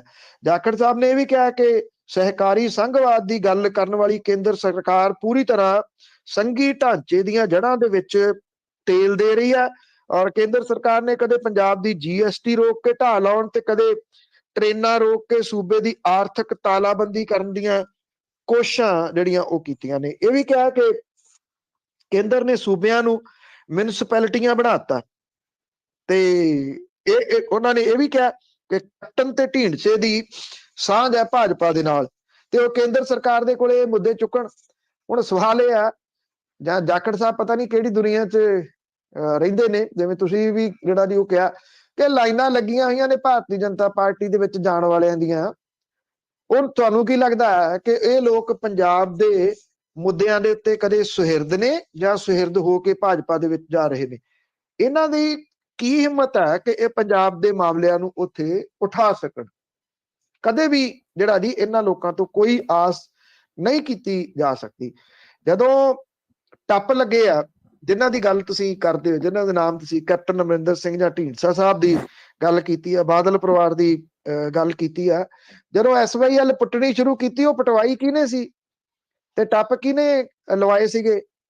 ਇਹ ਤਾਂ ਕਹਿੰਦੇ ਸੀ ਪੂਰ ਗਏ ਅਸੀਂ ਜਾਣ ਤੋਂ ਪਹਿਲਾਂ, ਜ਼ਮੀਨਾਂ ਵੀ ਸਾਰੀਆਂ ਜਿਹੜੀਆਂ ਉਹ ਵਾਪਸ ਦੇ ਦਿੱਤੀਆਂ, ਫਿਰ ਤਾਂ ਮਸਲਾ ਹੀ ਕੋਈ ਨਹੀਂ ਸੀਗਾ ਪਾਣੀਆਂ ਵਾਲਾ। ਤੋ ਹਾਲਾਤ ਜਿਹੜੇ ਜੀ ਉਹ ਜਾਖੜ ਸਾਹਿਬ ਸ਼ਾਇਦ ਸਿਆਸਤ ਤਾਂ ਛੱਡਣਾ ਚਾਹੁੰਦੇ ਆ, ਪਰ ਕਿਤੇ ਕਿਤੇ ਉਹਨਾਂ ਨੂੰ ਲੱਗਦਾ ਨਹੀਂ ਸਿਆਸਤ ਦੇ ਵਿੱਚ ਵਾਪਸੀ ਜਿਹੜੀ ਉਹ ਕਰ ਲਈ ਜਾਵੇ। ਬਿਆਨ ਉਹਨਾਂ ਦਾ ਬਿਲਕੁਲ ਸਹੀ ਹੈ। ਘੱਟੋ ਘੱਟ ਕਿਸੇ ਨੇ ਇਹ ਤਾਂ ਕਿਹਾ ਨਾ ਕਿ ਇਕੱਠੇ ਹੋ ਇਸ ਮਾਮਲੇ ਦੇ ਉੱਤੇ। ਪਰ ਸਵਾਲ ਇਹ ਹੈ ਕਿ ਜਿਹੜੇ ਲੋਕ ਸਵੇਰੇ ਇੱਕ ਪਾਰਟੀ 'ਚ, ਦੁਪਹਿਰੇ ਦੂਜੀ 'ਚ ਤੇ ਸ਼ਾਮ ਨੂੰ ਤੀਜੀ ਪਾਰਟੀ ਦੇ ਵਿੱਚ, ਕੀ ਉਹਨਾਂ ਤੋਂ ਕਿਸੇ ਸੁਹਿਰਦਤਾ ਦੀ ਆਸ ਰੱਖੀ ਜਾ ਸਕਦੀ ਹੈ ਕਿ ਉਹ ਪੰਜਾਬ ਦੇ ਇਸ਼ੂਜ਼, ਪੰਜਾਬ ਦੇ ਮਸਲਿਆਂ ਦੇ ਬਾਰੇ ਦੇ ਵਿੱਚ ਬੋਲਣਗੇ? ਜੀ ਪੰਜਾਬ ਲਈ ਕਿਉਂ ਬੋਲਣਗੇ? ਆਪਣੇ ਬੈਂਕ ਅਕਾਊਂਟ ਵੱਡੇ ਕਰਨਗੇ, ਉੱਥੇ ਹੀ ਉਹਨਾਂ ਦਾ ਜ਼ੋਰ ਲੱਗਾ ਹੋਇਆ। ਅੱਗੇ ਦੋਹਰੇ ਸੰਵਿਧਾਨ ਦੀ ਗੱਲ ਕਰੀਏ, ਕਾਫੀ ਸਾਲਾਂ ਤੋਂ ਇਹ ਮਾਮਲਾ ਜਿਹੜਾ ਲਟਕ ਰਿਹਾ ਆ, ਗਵਾਹੀਆਂ 22 ਮਾਰਚ ਨੂੰ ਹੋਣਗੀਆਂ।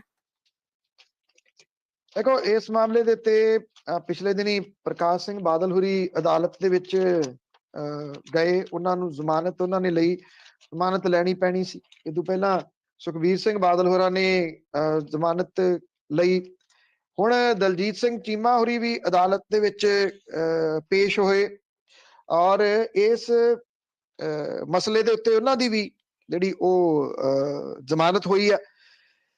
ਮਾਮਲਾ ਬਲਵੰਤ ਸਿੰਘ ਖੇੜਾ ਹੋਰੀ ਨੇ, ਉਹ ਤਾਂ ਤਕੜੇ ਨੇ, ਸਿਰੜੀ ਨੇ, ਹੁਸ਼ਿਆਰਪੁਰ ਦੇ ਵਿੱਚ ਰਹਿੰਦੇ ਨੇ, ਜਿਹੜੇ ਇੱਥੋਂ ਤੱਕ ਲੈ ਗਏ। ਨਹੀਂ ਤਾਂ ਅਦਰਵਾਈਜ਼ ਕੋਈ ਆਮ ਬੰਦਾ ਹੁੰਦਾ ਤੇ ਹੁਣ ਨੂੰ ਦੇਰ ਪਹਿਲਾਂ ਦਾ ਜਿਹੜਾ ਜੀ ਉਹ ਖਰੀਦ ਲਿਆ ਹੋਣਾ ਸੀਗਾ। ਉਹ ਵਿਕਣ ਵਾਲੇ ਲੋਕਾਂ ਦੇ ਵਿੱਚੋਂ ਹੈ ਨਹੀਂਗੇ, ਤਾਂ ਕਰਕੇ ਇੱਥੋਂ ਤੱਕ ਖਿੱਚੀ ਜਾਂਦੇ ਨੇ।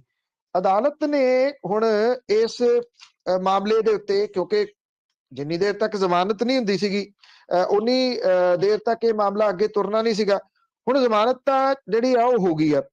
ਜ਼ਮਾਨਤਾਂ ਹੋਣ ਤੋਂ ਬਾਅਦ ਹੁਣ ਅਗਲੇਰੀ ਕਾਰਵਾਈ ਜਿਹੜੀ ਆ ਉਹ ਸ਼ੁਰੂ ਹੋ ਗਈ ਜੀ। ਔਰ ਅਗਲੇਰੀ ਕਾਰਵਾਈ ਜਿਹੜੀ ਆ ਉਹ ਗਵਾਹੀਆਂ ਦੀ ਆ। ਗਵਾਹੀਆਂ ਸ਼ੁਰੂ ਹੋਣਗੀਆਂ ਜੀ ਮਾਰਚ ਮਹੀਨੇ ਦੇ ਵਿੱਚ। ਹਾਂ, ਇਹ ਜ਼ਰੂਰ ਹੈ ਕਿ ਕਿੰਨਾ ਸਮਾਂ ਲੱਗਦਾ ਇਹਨਾਂ ਗਵਾਹੀਆਂ ਨੂੰ ਹੁੰਦਿਆਂ, ਇਹ ਜ਼ਰੂਰ ਜਿਹੜਾ ਜੀ ਉਹ ਮਾਮਲਾ ਹੈ। ਜਿਹੜੇ ਇੱਥੇ ਜੱਜ ਸਾਹਿਬ ਨੇ, ਉਹਨਾਂ ਨੇ ਇਹ ਗੱਲ ਕਹੀ ਆ ਕਿ ਹੁਣ ਅਗਲੀਆਂ ਗਵਾਹੀਆਂ ਜਿਹੜੀਆਂ ਉਹ ਛੇਤੀ ਕੀਤੀਆਂ ਜਾਣ। 22 ਮਾਰਚ ਇਹਦੇ ਉੱਤੇ ਤਰੀਕ ਜਿਹੜੀ ਉਹ ਰੱਖੀ ਗਈ ਆ। ਅਦਾਲਤ ਦੇ ਵਿੱਚ ਗਵਾਹਾਂ ਦੇ ਬਿਆਨ ਜਿਹੜੇ ਆ ਉਹ ਦਰਜ ਕੀਤੇ ਜਾਣਗੇ।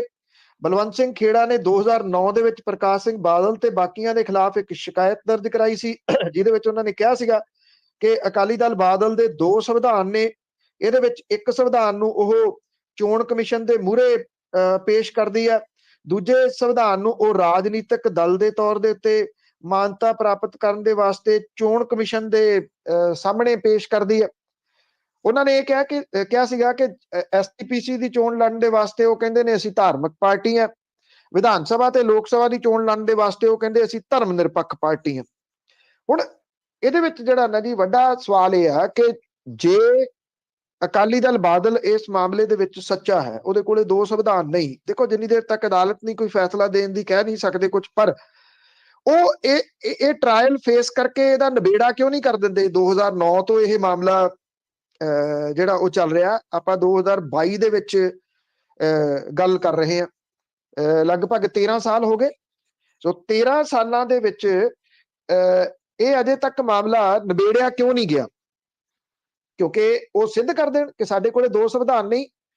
ਬਲਵੰਤ ਸਿੰਘ ਖੇੜਾ ਉਹ ਵਿਅਕਤੀ ਨੇ ਜਿਨ੍ਹਾਂ ਨੇ ਜਦੋਂ ਜਿਹੜੇ ਇੱਥੇ ਸਮੁੰਦਰ ਦੇ ਵਿੱਚ ਡੁੱਬ ਗਏ ਸਨ ਕੁਝ ਪੰਜਾਬੀ ਵਿਦੇਸ਼ਾਂ ਨੂੰ ਜਾਂਦੇ, ਉਹ ਮਾਮਲਾ ਚੁੱਕਿਆ ਸੀਗਾ ਔਰ ਉਸ ਮਾਮਲੇ ਨੂੰ ਇੰਟਰਨੈਸ਼ਨਲ ਪੱਧਰ ਤੱਕ ਲੈ ਗਏ ਸੀਗੇ।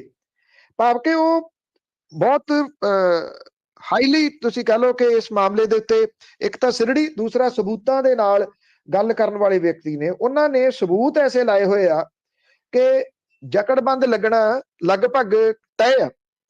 ਇਸੇ ਕਰਕੇ ਡਰ ਰਹੇ ਨੇ ਕਿ ਜੇ ਅਦਾਲਤ ਦਾ ਫੈਸਲਾ ਕੋਈ ਉਹਨਾਂ ਦੇ ਅਗੇਂਸਟ ਆ ਗਿਆ, ਜਿਹੜਾ ਕਿ ਜਾਊਗਾ, ਜੇ ਦੋ ਸੰਵਿਧਾਨ ਆਫਟਰ ਆਲ ਉਹਨਾਂ ਨੇ ਕਾਪੀ ਲਾਈ ਆ ਉਹਦੀ ਕਿ ਇੱਥੇ ਤੁਸੀਂ ਕਿਹੜਾ ਸੰਵਿਧਾਨ ਦਿੱਤਾ ਹੋਇਆ ਤੇ ਇੱਥੇ ਤੁਸੀਂ ਕਿਹੜਾ ਸੰਵਿਧਾਨ ਦਿੱਤਾ, ਜੇ ਅਦਾਲਤ ਨੇ ਲਾਤਾ ਤੇ ਉਹ ਜਿਹੜਾ ਇਹਨਾਂ ਦੀ ਮਾਨਤਾ ਰੱਦ ਹੋ ਜਾਣੀ ਹੈ। ਬੇਸ਼ੱਕ ਉੱਪਰਲੀ ਅਦਾਲਤ ਤਾਂ ਇਹਨਾਂ ਦੇ ਕੋਲੇ ਹੈਗੀ ਆ, ਉੱਪਰਲੀ ਅਦਾਲਤ ਚੋਂ ਇੱਕ ਵਾਰੀ ਤਾਂ ਮੁੜ ਆਏ ਆ ਕਿ ਕੇਸ ਰੱਦ ਕਰੋ, ਕੇਸ ਤਾਂ ਰੱਦ ਨਹੀਂ ਹੋਇਆ। ਜੇ ਫੈਸਲਾ ਇਹਨਾਂ ਦੇ ਅਗੇਂਸਟ ਵੀ ਆਉਂਦਾ, ਉੱਪਰਲੀ ਅਦਾਲਤ ਹੋਊਗੀ, ਪਰ ਉਦੋਂ ਤੱਕ ਇਹ ਮਾਮਲਾ ਚੋਣ ਕਮਿਸ਼ਨ ਦੇ ਕੋਲੇ ਚਲੇ ਜਾਊਗਾ ਤੇ ਇਹਨਾਂ ਦੀ ਸਾਰੀ ਜਿਹੜੀ ਹੈ ਜੀ ਉਹ ਖੇਡ ਖਰਾਬ ਹੋ ਜਾਊਗੀ। ਇਸ ਕਰਕੇ ਇਹ ਜਿਹੜੀ ਚੀਜ਼ ਉਡੀਕ ਰਹੇ ਆ ਕਿ ਇਹਨੂੰ ਡਿਲੇ ਕਰ ਦਿਓ, ਜਿੰਨਾ ਡਿਲੇ ਕਰ ਦਿਓ। ਸ਼ਾਇਦ ਕਿਤੇ ਨਾ ਕਿਤੇ ਸੋਚਦੇ ਨੇ ਕਿ ਬਾਬਾ ਬਹੁਤ ਬਜ਼ੁਰਗ ਹੈ ਬਲਵੰਤ ਸਿੰਘ ਖੇੜਾ, ਕਿੰਨੀ ਕੁ ਦੇਰ ਹੋਰ ਜਿਹੜਾ ਉਹ ਕੱਢੂਗਾ ਤੇ ਮੁੜ ਕੇ ਕਿਹਨੇ ਇਹ ਮਾਮਲਾ ਇੱਥੋਂ ਤੱਕ ਲਿਜਾਣਾ ਜਿੱਥੋਂ ਤੱਕ ਬਲਵੰਤ ਸਿੰਘ ਖੇੜਾ ਹੋਰੀ ਲੈ ਗਏ। ਬਿਲਕੁਲ, ਲੈ ਤਾਂ ਬਹੁਤ ਦੂਰ ਤੱਕ ਗਏ। ਅੱਗੇ ਵਿਦਿਆਰਥੀਆਂ ਦੀ ਜੇ ਗੱਲ ਕਰੀਏ, ਯੂਕਰੇਨ ਤੋਂ ਕੱਢਣ ਦੇ ਲਈ ਕੇਂਦਰ ਤੇ ਦਬਾਅ। ਦੇਖੋ ਇਸ ਮਾਮਲੇ ਦੇ ਉੱਤੇ ਜਿਹੜੀਆਂ ਪੰਜਾਬ ਦੀਆਂ ਸਿਆਸੀ ਧਿਰਾਂ ਨੇ ਨਾ, ਉਹਨਾਂ ਨੂੰ ਵੀ ਬੋਲਣਾ ਪੈ ਰਿਹਾ। ਤੁਸੀਂ ਇਹ ਕਹਿ ਲਓ ਨਾ ਸਰਦੇ ਨੂੰ ਬੋਲਣਾ ਪੈ ਰਿਹਾ। ਪਹਿਲਾਂ ਤਾਂ ਕਿਉਂਕਿ ਭਗਵੰਤ ਮਾਨ ਹੋਰਾਂ ਨੇ ਇੱਕ ਨੰਬਰ ਜਾਰੀ ਕੀਤਾ ਸੀਗਾ ਔਰ ਉਹਨਾਂ ਦੱਸਿਆ ਕਿ ਹਜ਼ਾਰਾਂ ਦੀ ਗਿਣਤੀ ਦੇ ਵਿੱਚ ਉਹਨਾਂ ਦੇ ਕੋਲੇ ਕੋਈ ਰਾਤ ਦੱਸਦੇ ਕਿ 2300 ਤੋਂ ਉੱਪਰ ਰਾਤ ਤੱਕ ਇੱਥੋਂ ਮੁਤਾਬਕ ਰਾਤ ਤੱਕ ਆ ਚੁੱਕਿਆ ਹੋਇਆ ਸੀਗਾ ਉਹਨਾਂ ਦੇ ਕੋਲੇ ਜਾਣਕਾਰੀ ਸਟੂਡੈਂਟਸ ਦੀ। ਔਰ ਅੱਜ ਉਹਨਾਂ ਨੇ ਜਿਹੜੇ ਵਿਦੇਸ਼ ਮੰਤਰੀ ਨੂੰ ਮਿਲਣਾ ਹੈ ਇਸ ਸੰਬੰਧ ਦੇ ਵਿੱਚ ਡਾਟਾ ਦੇਣ ਦੇ ਵਾਸਤੇ ਕਿ ਇਹ ਡਾਟਾ ਉਹਨਾਂ ਦੇ ਕੋਲੇ ਹੈ ਤੇ ਇੱਥੇ ਇਹ ਲੋਕ ਫਸੇ ਹੋਏ ਨੇ। ਹੁਣ ਉੱਥੇ ਕੋਈ ਤਾਂ ਜਿਹੜਾ ਉਹ ਫਸਿਆ ਹੋਇਆ ਸਬਵੇ ਸਟੇਸ਼ਨ ਦੇ ਉੱਤੇ, ਕੋਈ ਅੰਬੈਸੀ ਦੇ ਵਿੱਚ ਜਿਹੜਾ ਰਾਤਾਂ ਕੱਢ ਰਿਹਾ। ਖਾਣ ਪੀਣ ਦਾ ਸਮਾਨ ਬਹੁਤਾ ਹੈ ਨਹੀਂਗਾ। ਬੱਚੇ ਪੰਜਾਬ ਹਰਿਆਣੇ ਤੋਂ ਇਲਾਵਾ ਬਾਕੀ ਮੁਲਕ ਦੇ ਵੀ ਨੇ, ਪਰ ਪੰਜਾਬ ਤੇ ਹਰਿਆਣਾ ਦੇ ਜ਼ਿਆਦਾ ਨੇ। ਕੁਝ ਸਟੂਡੈਂਟ ਵਾਪਸ ਵੀ ਆਏ ਨੇ ਕਿਸੇ ਨਾ ਕਿਸੇ ਤਰੀਕੇ ਦੇ ਨਾਲ ਖੱਜਲ ਖੁੱਜਲ ਹੋ ਕੇ। ਉਹ ਜਿਹੋ ਜਿਹੀਆਂ ਗੱਲਾਂ ਦੱਸਦੇ ਨੇ ਉੱਥੇ, ਤੇ ਇੱਥੇ ਮਾਪੇ ਡਰ ਰਹੇ ਆ। ਪੰਜਾਬ ਸਰਕਾਰ ਨੇ ਵੀ ਹੁਣ ਇੱਕ ਕੰਟਰੋਲ ਰੂਮ ਸਥਾਪਿਤ ਜਿਹੜਾ ਉਹ ਕਰ ਦਿੱਤਾ। ਇਹ ਕਿਹਾ ਕਿ ਇਹਦੀ ਸੁਰੱਖਿਅਤ ਵਾਪਸੀ ਲਈ ਇਸ ਕੰਟਰੋਲ ਰੂਮ ਦੇ ਹੈਲਪਲਾਈਨ ਨੰਬਰ ਦੇ ਉੱਤੇ ਜਿਹੜੇ ਆ ਉਹ ਦੱਸੀ ਜਾਵੇ ਜਾਣਕਾਰੀ ਤੇ ਫਿਰ ਉਹ ਵਿਦੇਸ਼ ਮੰਤਰਾਲੇ ਨੂੰ ਦੇਣਗੇ। ਕੇਂਦਰ ਸਰਕਾਰ ਦੇ ਉੱਤੇ ਦਬਾਅ ਜਿਹੜਾ ਉਹ ਬਣ ਰਿਹਾ ਇਸ ਵੇਲੇ ਕਿ ਉਹ ਇਹਨਾਂ ਨੂੰ ਉੱਥੋਂ ਕੱਢੇ ਕਿਸੇ ਤਰੀਕੇ ਦੇ ਨਾਲ। ਕਿਹਾ ਜਾ ਰਿਹਾ ਕਿ 에ਅਰ ਇੰਡੀਆ ਦੀਆਂ ਜਿਹੜੀਆਂ ਫਲਾਈਟਸ ਨੇ ਉਹ ਜਾਣਗੀਆਂ ਛੇਤੀ ਤੇ ਇਹਨਾਂ ਜਿਹੜੇ ਸਟੂਡੈਂਟਸ ਨੇ ਖਾਸ ਤੌਰ ਦੇ ਉੱਤੇ ਉਹਨਾਂ ਨੂੰ ਲੈ ਕੇ ਆਉਣਗੇ। ਪਰ ਸਭ ਤੋਂ ਵੱਡੀ ਸਮੱਸਿਆ ਜਿਹੜੀ ਮੁਸ਼ਕਲ ਹੈ ਉਹ ਇਹ ਬਣ ਰਹੀ ਹੈ ਕਿ ਯੂਕਰੇਨ ਦੇ ਵਿੱਚ 에ਅਰਪੋਰਟ ਬੰਦ ਹੈ। ਇਹਨਾਂ ਨੂੰ ਹੰਗਰੀ ਤੋਂ ਕੱਢਿਆ ਜਾ ਸਕਦਾ। ਹੰਗਰੀ ਤੋਂ ਕੱਢਣ ਦੀ ਯੋਜਨਾ ਜਿਹੜੀ ਉਹ ਹੈਗੀ ਆ। ਹੁਣ ਹੰਗਰੀ ਜਿਹੜਾ ਉੱਥੋਂ ਬਹੁਤੇ ਜਗ੍ਹਾ ਦੇ ਉੱਤੇ ਪੈਂਦਾ ਜੀ 650 ਕਿਲੋਮੀਟਰ ਤੱਕ। 650 ਕਿਲੋਮੀਟਰ ਤੱਕ ਇਹ ਕਿਵੇਂ ਪਹੁੰਚਣ? ਜਿਹੜੇ ਉੱਥੇ ਫਸੇ ਹੋਏ ਸਟੂਡੈਂਟ ਨੇ ਉਹ ਇਹ ਗੱਲ ਕਹਿੰਦੇ ਆ ਕਿ ਉਹਨਾਂ ਦੀ ਜਾਨ ਨੂੰ ਖਤਰਾ ਹੋ ਸਕਦਾ। 650 ਕਿਲੋਮੀਟਰ ਤਾਂ ਉਂਝ ਵੀ ਬਿਨਾਂ ਕਿਸੇ ਟਰਾਂਸਪੋਰਟ ਤੋਂ ਪਹੁੰਚਿਆ ਨਹੀਂ ਜਾ ਸਕਦਾ। ਟਰਾਂਸਪੋਰਟ ਜਿਹੜੀਆਂ ਨੇ ਉਹ ਕੰਮ ਨਹੀਂ ਕਰ ਰਹੀਆਂ। ਸੜਕਾਂ ਦੇ ਉੱਤੇ ਤਾਂ ਟੈਂਕ ਜਿਹੜੇ ਨੇ ਉਹ ਦੰਦਨਾਉਂਦੇ ਫਿਰਦੇ ਨੇ। ਇੱਕ ਤਾਂ ਜਿਹੜਾ ਜੀ ਉਹ ਸੈਂਟਰ ਦੀ ਸਰਕਾਰ ਤੋਂ ਫੈਸਲਾ ਨਹੀਂ ਲਿਆ ਜਾ ਰਿਹਾ ਕਿ ਉਹਨੇ ਮਦਦ ਕਿਹਦੀ ਕਰਨੀ ਹੈ ਇਸ ਮਸਲੇ ਦੇ ਉੱਤੇ।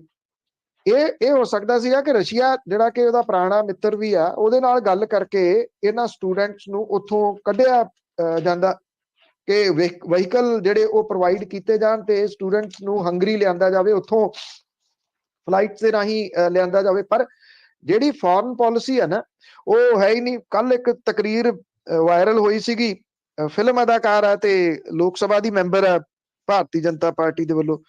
ਉਹ ਇਹ ਕਹਿ ਰਹੇ ਆ ਕਿ ਪੂਰੀ ਦੁਨੀਆ ਸਾਡੇ ਪ੍ਰਧਾਨ ਮੰਤਰੀ ਦੇ ਮੂੰਹ ਵੱਲ ਵੇਖ ਰਹੇ ਆ ਕਿ ਕਦੋਂ ਇਹ ਰੂਸ ਤੇ ਯੂਕਰੇਨ ਦੀ ਜੰਗ ਬੰਦ ਕਰਾਉਣਗੇ, ਕਿਉਂਕਿ ਉਹਨਾਂ ਦੇ ਉੱਤੇ ਹੀ ਆਸ ਹੈ। ਹੈਰਾਨਗੀ ਇਸ ਗੱਲ ਦੀ ਹੈ ਜੋ ਆਪਣੇ ਬੰਦੇ ਨਹੀਂ ਕੱਢੇ ਜਾ ਰਹੇ, ਉਹਨਾਂ ਨੇ ਯੂਕਰੇਨ ਤੇ ਰਸ਼ੀਆ ਦੀ ਜਿਹੜੀ ਉਹ ਜੰਗ ਕੀ ਬੰਦ ਕਰਾਉਣੀ ਹੈ। ਹਾਂ, ਇੱਕ ਗੱਲ ਦੀ ਆਸ ਵੱਧ ਰਹੀ ਹੈ ਕਿ ਯੂਕਰੇਨ ਨੇ ਕਿਹਾ ਕਿ ਉਹ ਗੱਲਬਾਤ ਕਰਨ ਨੂੰ ਤਿਆਰ ਨੇ, ਤੇ ਇਹ ਰਸ਼ੀਆ ਦੇ ਜਿਹੜੇ ਰਾਸ਼ਟਰਪਤੀ ਨੇ ਇਹ ਜਿਹੜਾ ਉਹ ਮੰਨ ਵੀ ਲਿਆ ਕਿ ਹਾਂ ਠੀਕ ਹੈ, ਅਸੀਂ ਗੱਲਬਾਤ ਕਰਾਂਗੇ। ਯੂਕਰੇਨ ਦੇ ਵਿੱਚ ਪੁਤਿਨ ਆਪਣੀ ਕੋਈ ਕਠਪੁਤਲੀ ਸਰਕਾਰ ਜਿਹੜੀ ਆ ਉਹ ਸਥਾਪਿਤ ਕਰ ਸਕਦੇ ਆ, ਜਿਹਦੇ ਨਾਲ ਜੰਗ ਇਹ ਰੁਕ ਸਕਦੀ ਹੈ, ਰੁਕਣੀ ਚਾਹੀਦੀ ਹੈ। ਕਿਸੇ ਵੀ ਤਰੀਕੇ ਦੇ ਨਾਲ ਰੁਕੇ ਇਹ ਜੰਗ ਰੁਕਣੀ ਚਾਹੀਦੀ ਹੈ, ਕਿਉਂਕਿ ਜਿਹੋ ਜਿਹੀਆਂ ਧਮਕੀਆਂ ਆ ਰਹੀਆਂ ਨੇ ਨਿਊਕਲੀਅਰ ਬੰਬਾਂ ਦੀਆਂ ਤੇ ਸਖਤ ਐਕਸ਼ਨ ਦੀਆਂ, ਉਹ ਬੜੀਆਂ ਖਤਰਨਾਕ ਨੇ, ਮਨੁੱਖਤਾ ਦੇ ਵਾਸਤੇ ਖਤਰਨਾਕ ਨੇ। ਔਰ ਦੂਸਰਾ, ਦੁਨੀਆ ਭਰ ਦੇ ਵਿੱਚ ਜਿਹੜੀ ਮਹਿੰਗਾਈ ਆ ਉਹਦੇ ਵੀ ਖਮਿਆਜ਼ਾ ਆਮ ਲੋਕਾਂ ਨੂੰ ਭੁਗਤਣਾ ਪੈਣਾ ਆਉਂਦੇ ਦਿਨਾਂ ਦੇ ਦੌਰਾਨ, ਕਿਉਂਕਿ ਮੈਕਸਿਮਮ ਜਿਹੜੀ ਕਣਕ ਹੈ ਵਿਸ਼ਵ ਦਾ ਵੱਡਾ ਇੱਕ ਚੰਕ ਜਿਹੜਾ ਉਹ ਰਸ਼ੀਆ ਤੇ ਯੂਕਰੇਨ ਤੋਂ ਆਉਂਦੀ ਹੈ। ਦੂਜਾ, ਜਿਹੜੀਆਂ ਕੱਚੇ ਤੇਲ ਦੀਆਂ ਕੀਮਤਾਂ ਨੇ ਉਹ ਵੀ ਲਗਾਤਾਰ ਵੱਧ ਰਹੀਆਂ ਨੇ। ਉਹ ਇਸ ਕਰਕੇ ਵੱਧ ਰਹੀਆਂ ਨੇ ਕਿ ਇਸ ਜੰਗ ਦੀ ਵਜ੍ਹਾ ਕਰਕੇ। ਤੋਂ ਜਿਹੜੇ ਲੋਕ ਫਸੇ ਹੋਏ ਨੇ ਉਹਨਾਂ ਦੇ ਮਾਪੇ ਇੱਥੇ ਬਹੁਤ ਪਰੇਸ਼ਾਨ ਨੇ। ਬਹੁਤ ਸਾਰੇ ਲੋਕਾਂ ਨੂੰ ਇਹ ਪਤਾ ਹੀ ਨਹੀਂ ਸੀਗਾ ਕਿ ਐਡੀ ਵੱਡੀ ਐਜੂਕੇਸ਼ਨ ਦੀ ਹੱਬ ਹੈ ਯੂਕਰੇਨ, ਤੇ ਜਦੋਂ ਪਹਿਲਾਂ ਤੋਂ ਚੱਲ ਰਿਹਾ ਸੀਗਾ, ਹੋਣਾ ਤੇ ਚਾਹੀਦਾ ਸੀਗਾ ਇਸ ਹਮਲੇ ਤੋਂ ਪਹਿਲਾਂ ਇਹ ਉੱਥੋਂ ਸਟੂਡੈਂਟ ਕੱਢੇ ਜਾਂਦੇ, ਪਰ ਅਜਿਹਾ ਹੋ ਨਹੀਂ ਸਕਿਆ ਜੀ। ਅਖੀਰ ਦੇ ਵਿੱਚ ਚੰਨੀ ਦੇ ਭਾਣਜੇ ਦੀ ਗੱਲ ਕਰਦੇ ਹਾਂ। ਵੋਟਾਂ ਕਰਕੇ ਉਹ ਵਿਚਾਰਾ ਇਹਦਾ ਨਾਂ ਹੀ ਇੱਧਰ ਉੱਧਰ ਹੋ ਗਿਆ, ਹਰਾਸਤ ਹੋਰ ਵੱਧ ਗਈ। ਹਾਂ ਜੀ, ਵਿਚਾਰੇ ਦੇ ਘਰਾਂ ਚੋਂ ਹੀ 10-10 ਕਰੋੜ ਲੱਭਦੇ ਨੇ ਨਾ, ਸਾਰੇ ਹੀ ਤਾਂ ਵਿਚਾਰੇ ਨੇ ਜੀ, ਇੱਕ ਦੂਜੇ ਤੋਂ ਉੱਪਰ ਹੀ ਨੇ ਵਿਚਾਰੇ। ਇਹ ਜਿਹੜੇ ਜੁਡੀਸ਼ੀਅਲ ਕਸਟਡੀ ਦੇ ਵਿੱਚ ਜਿਹੜੇ ਚਰਨਜੀਤ ਚੰਨੀ ਦਾ ਭਾਣਜਾ ਹਨੀ, ਭੁਪਿੰਦਰ ਹਨੀ, ਉਹਦੀਆਂ ਜਿਹੜੀਆਂ ਜੀ ਉਹ ਮੁਸ਼ਕਲਾਂ ਅਜੇ ਘੱਟ ਨਹੀਂ ਹੋਈਆਂ। ਇਹ ਗੱਲ ਤੁਹਾਡੀ ਬਿਲਕੁਲ ਠੀਕ ਹੈ ਕਿ ਵੋਟਾਂ ਪੈ ਗਈਆਂ, ਇਸ ਕਰਕੇ ਹਨੀ ਨੂੰ ਕੋਈ ਯਾਦ ਹੀ ਨਹੀਂ ਕਰਦਾ ਹੁਣ। ਤੇ ਉਹਦੀ ਜਿਹੜੀ ਇਹ ਜੁਡੀਸ਼ੀਅਲ ਕਸਟਡੀ ਆ ਉਹ 10 ਮਾਰਚ ਤੱਕ ਵੱਧ ਗਈ ਹੈ। ਮਨੀ ਲਾਂਡਰਿੰਗ ਦੇ ਮਾਮਲੇ ਦੇ ਵਿੱਚ ਇਨਫੋਰਸਮੈਂਟ ਡਾਇਰੈਕਟੋਰੇਟ ਨੇ ਹਨੀ ਤੋਂ ਪੁੱਛਗਿੱਛ ਦੇ ਵਾਸਤੇ ਬੁਲਾ ਕੇ 3 ਫਰਵਰੀ ਦੀ ਰਾਤ ਨੂੰ ਉਹਨੂੰ ਗ੍ਰਿਫਤਾਰ ਕੀਤਾ ਸੀਗਾ। ਈਡੀ ਨੇ ਦਾਅਵਾ ਕੀਤਾ ਸੀਗਾ ਕਿ ਹਨੀ ਨੇ ਪੁੱਛਗਿੱਛ ਦੇ ਵਿੱਚ ਨਜਾਇਜ਼ ਮਾਈਨਿੰਗ ਤੇ ਅਫਸਰਾਂ ਦੇ ਜਿਹੜੀਆਂ ਉਹਨਾਂ ਦੀਆਂ ਟਰਾਂਸਫਰ ਕੀਤੀਆਂ, ਉੱਥੋਂ ਪੈਸਾ ਕਮਾਉਣ ਦਾ ਦੋਸ਼ ਸਵੀਕਾਰ ਕਰ ਲਿਆ। ਈਡੀ ਨੇ ਹਨੀ ਦੇ ਮੁਹਾਲੀ ਦੇ ਵਿੱਚ ਜਿਹੜਾ ਘਰ ਸੀਗਾ ਉਹਦੇ ਉੱਤੇ ਰੇਡ ਕਰਕੇ 8 ਕਰੋੜ ਰੁਪਇਆ ਕੈਸ਼ ਬਰਾਮਦ ਕੀਤਾ ਸੀ, ਜਦੋਂ ਕਿ ਹਨੀ ਦੇ ਦੋਸਤ ਦੇ ਘਰੋਂ 2 ਕਰੋੜ ਰੁਪਇਆ ਮਿਲਿਆ ਸੀਗਾ। ਉਦੋਂ ਤੋਂ ਹਨੀ ਵੀ ਚਰਚਾ ਦੇ ਵਿੱਚ ਹੈ, ਕਿਉਂਕਿ ਉਹ ਚੰਨੀ ਦਾ ਭਾਣਜਾ ਹੈ, ਇਸ ਕਰਕੇ ਚੰਨੀ ਵੀ ਚਰਚਾ ਦੇ ਵਿੱਚ ਜਿਹੜਾ ਉਹ ਰਹੇ ਨੇ। ਵਿਰੋਧੀ ਧਿਰਾਂ ਨੇ ਇਸ ਮਾਮਲੇ ਨੂੰ ਬਹੁਤ ਉਭਾਰਿਆ ਹੈ, ਵੀ ਮਾਮਲਾ ਬਹੁਤ ਜਿਹੜਾ ਉਹ ਸੀਰੀਅਸ ਸੀਗਾ, ਕਿਉਂਕਿ ਹਨੀ ਕੋਲੇ ਕੋਈ ਜਿਹੜਾ ਇਸ ਤਰ੍ਹਾਂ ਦਾ ਅਹੁਦਾ ਨਹੀਂ ਗਾ ਸਰਕਾਰ ਦਾ ਜਿਹਦੇ ਵਿੱਚ ਉਹਨੂੰ ਸਿਕਿਉਰਿਟੀ ਦਿੱਤੀ ਜਾ ਸਕੇ ਜਾਂ ਉਹਨੂੰ ਕਮਾਂਡੋ ਦਿੱਤੇ ਜਾ ਸਕਣ। ਕਮਾਂਡੋ ਉਹਨੂੰ ਦਿੱਤੇ ਹੋਏ ਸੀ ਚੰਨੀ ਹੋਰਾਂ ਨੇ, ਔਰ ਉਹ ਸਹੀ ਪੁੱਛੋ ਤਾਂ ਇੱਕ ਮੁੱਖ ਮੰਤਰੀ ਵਜੋਂ ਵਿਚਰਦਾ ਸੀਗਾ ਕਿ ਜਿਵੇਂ ਮੁੱਖ ਮੰਤਰੀ ਉਹ ਹੁੰਦਾ, ਜਦੋਂ ਦੀ ਲੰਘਦਾ ਸੀਗਾ ਟ੍ਰੈਫਿਕ ਰੁਕਦੇ ਸੀਗੇ ਉਹਦੇ ਵਾਸਤੇ। ਇੱਥੋਂ ਤੱਕ ਉਹਨੂੰ ਜਿਹੜੀਆਂ ਉਹ ਫੈਸਿਲਿਟੀਜ਼ ਦਿੱਤੀਆਂ ਹੋਈਆਂ ਸੀਗੀਆਂ। ਆਫਟਰ ਆਲ ਜੇ ਇੰਨੀਆਂ ਫੈਸਿਲਿਟੀਜ਼ ਦਿੱਤੀਆਂ ਨੇ ਤੇ ਕਮਾਊ ਪੁੱਤ ਸੀ ਤਾਂ ਕਰਕੇ ਦਿੱਤੀਆਂ ਹੋਣਗੀਆਂ। ਇੰਨਾ ਜ਼ਰੂਰ ਹੈ ਕਿ ਹੁਣ ਜਦੋਂ ਨਤੀਜੇ ਆ ਜਾਣੇ ਆ ਚੋਣਾਂ ਦੇ, ਉਦੋਂ ਬਾਅਦ ਵੀ ਸਿਆਸੀ ਧਿਰਾਂ ਇਹਨੂੰ ਯਾਦ ਰੱਖਣ ਇਸ ਚੀਜ਼ ਨੂੰ, ਕਿਉਂਕਿ ਜਿਹੜਾ ਇਹ ਨਜਾਇਜ਼ ਮਾਈਨਿੰਗ ਹੈ ਇਹ ਬਹੁਤ ਸੀਰੀਅਸ ਮੈਟਰ ਹੈ ਪੰਜਾਬ ਦਾ। ਇੱਕ ਤਾਂ ਪੰਜਾਬ ਦਾ ਇਹ ਜਿਹੜਾ ਖਜ਼ਾਨਾ ਹੈ ਉਹ ਲੁੱਟ ਹੋ ਰਿਹਾ, ਔਰ ਲੁੱਟ ਕੌਣ ਰਹੇ ਨੇ? ਸਿਆਸੀ ਲੋਕ, ਔਰ ਉਹਨਾਂ ਨੇ ਆਪਣੇ ਨੇੜੇ ਤੇੜੇ ਦੇ ਰਿਸ਼ਤੇਦਾਰ ਇਸ ਮਾਮਲੇ ਦੇ ਵਿੱਚ ਫਿੱਟ ਕਰਕੇ ਉਹਨਾਂ ਨੂੰ ਲੁੱਟਣ ਦੇ ਠੇਕੇ ਦਿੱਤੇ ਹੋਏ ਆ। ਇਸ ਗੱਲ ਦੀ ਉਮੀਦ ਕੀਤੀ ਜਾਣੀ ਚਾਹੀਦੀ ਹੈ ਕਿ ਹਨੀ ਵਾਲਾ ਮਾਮਲਾ ਜਿਹੜਾ ਉਹ ਇਲੈਕਸ਼ਨਾਂ ਦੇ ਨਤੀਜਿਆਂ ਤੋਂ ਬਾਅਦ ਵੀ ਜਾਰੀ ਰਹੂਗਾ। ਹਨੀ ਤਾਂ ਇੱਕ ਮੋਹਰਾ ਹੋ ਸਕਦਾ, ਇਹਦੇ ਮੋਹਰੇ ਦੇ ਪਿੱਛੇ ਜਿਹੜੇ ਉਹ ਚਿਹਰੇ ਕਿਹੜੇ ਲੁਕੇ ਹੋਏ ਨੇ ਔਰ ਕੌਣ-ਕੌਣ ਲੋਕ ਨੇ ਕਿੰਨਾ ਕਿੰਨਾ ਲੁੱਟਿਆ, ਇਹ ਹਿਸਾਬ ਕਿਤਾਬ ਘੱਟੋ ਘੱਟ ਜਿਨ੍ਹਾਂ ਲੋਕਾਂ ਦਾ ਇਹ ਖਜ਼ਾਨਾ ਹੈ ਪੰਜਾਬੀਆਂ ਦਾ, ਉਹਨਾਂ ਨੂੰ ਤਾਂ ਪਤਾ ਲੱਗਣਾ ਚਾਹੀਦਾ ਹੈ। ਕੋਲ ਜੀ ਲੱਗ ਸਕੂਗਾ ਕਿ ਨਹੀਂ ਇਹ ਨਹੀਂ ਪਤਾ। ਬਾਬਾ ਧੰਨਵਾਦ ਜੀ। ਮਿਹਰਬਾਨੀ ਜੀ, ਧੰਨਵਾਦ ਜੀ, ਸਤਿ ਸ਼੍ਰੀ ਅਕਾਲ। ਸਤਿ ਸ਼੍ਰੀ ਅਕਾਲ ਜੀ। ਤੇ ਸਰੋਤਿਓ, ਇਹ ਸਨ ਬਲਤੇਜ ਪੰਨੂ ਜੋ ਸਾਡੇ ਨਾਲ ਜੁੜਦੇ ਨੇ, ਕਰਦੇ ਨੇ ਖਬਰਾਂ। ਇਸੇ ਦੇ ਨਾਲ ਸਾਡਾ ਅੱਜ ਦਾ ਬੁਲਟਨ ਇੱਥੇ ਹੀ ਸਮਾਪਤ। ਬਲਵਿੰਦਰ ਕੌਰ ਵੱਲੋਂ ਆਪ ਸਭ ਨੂੰ ਹੀ ਸਤਿ ਸ੍ਰੀ ਅਕਾਲ।